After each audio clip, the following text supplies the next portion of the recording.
Kamusta? Ako si Kaloy at ito ang pamumuhay ko dito sa Kingdom of Baharin.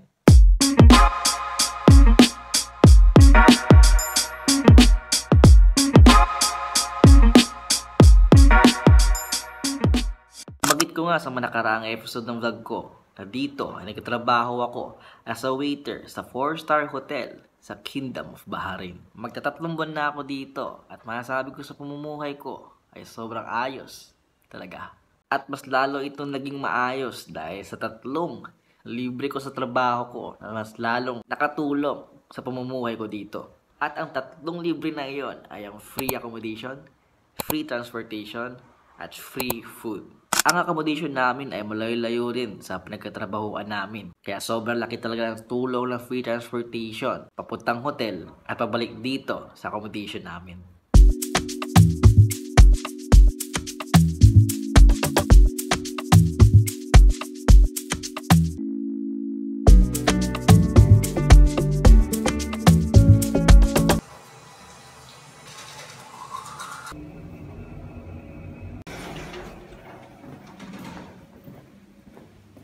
Papunta tayo ngayon ng trabaho and time check mga tayo is 3:26 ng umaga and naghihintay lang ako sa van and sobrang lamig ko, naka-jacket lang, naka-uniform na agad.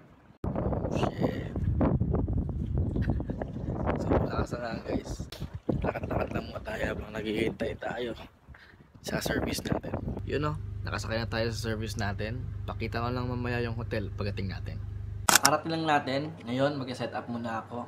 And tara.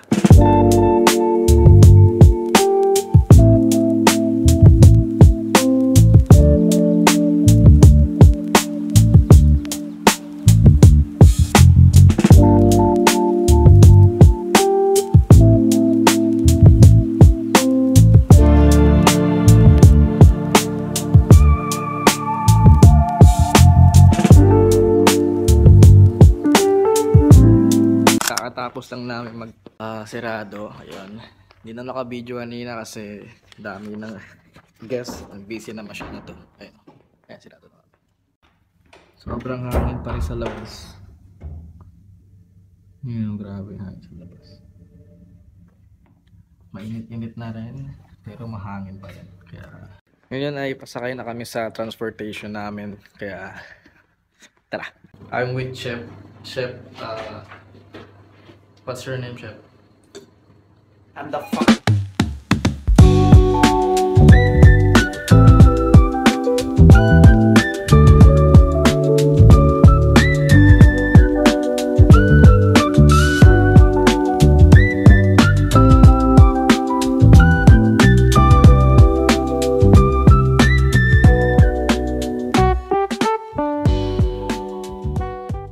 At ngayon, pag-usapan naman natin ang tungkol sa pagkain ko dito.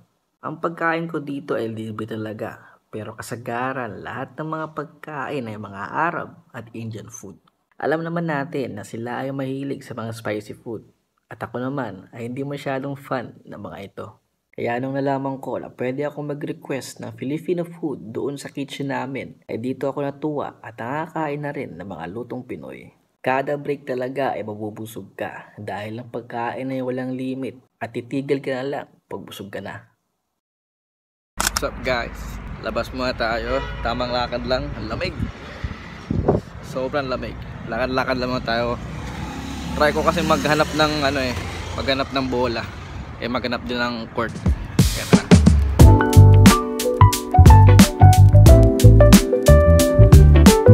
Punta muna tayo ng mall. And doon natin tingnan kung may magkano ba yung bola nila doon. Mag-window shopping muna tayo. Ang lamig!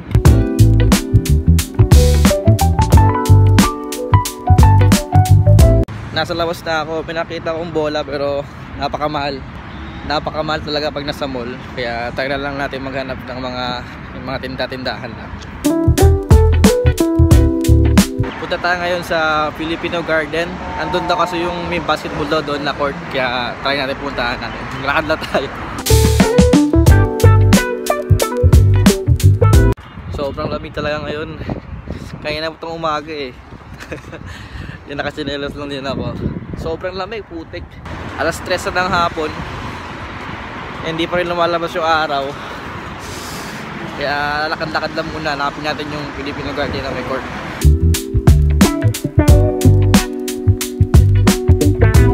Maganda rin dito is malinis.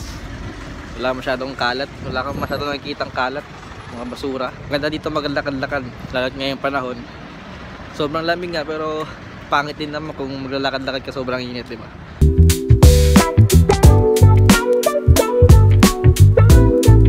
Dito na tayo sa Filipino Garden.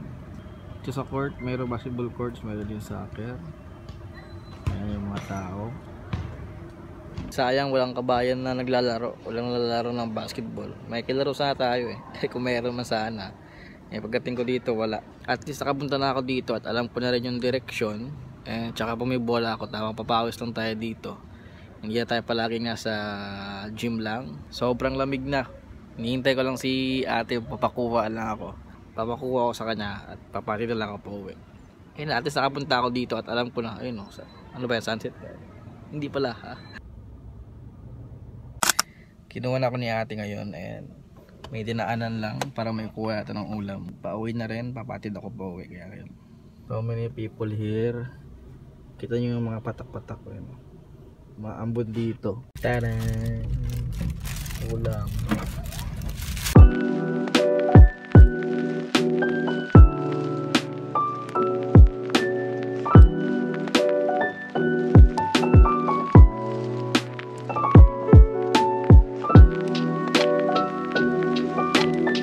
So nakarating na tayo. Saing muna tayo. Para sa ulam natin.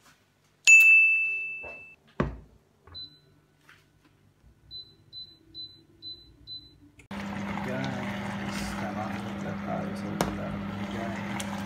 Tapos, yan. Kain natin. Ito yung pagkakain.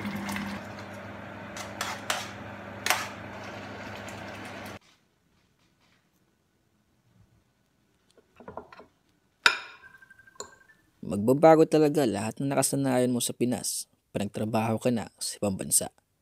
Tulad ng kumain na kasama ang pamilya, pero ngayon, tanging sarili mo at cellphone na lang kung gusto mo manood ng palabas. Nabanggit ko nga kanina na libre lang ang pagkain ko dito sa araw-araw. Pero sa pagsapit ng buwan ng Marso, ang nakasanayan ko na kumain sa kada oras ay bigla magbabago at kailangan kontrolin. At kailangan respetuhin dahil sa paparating na Ramadan.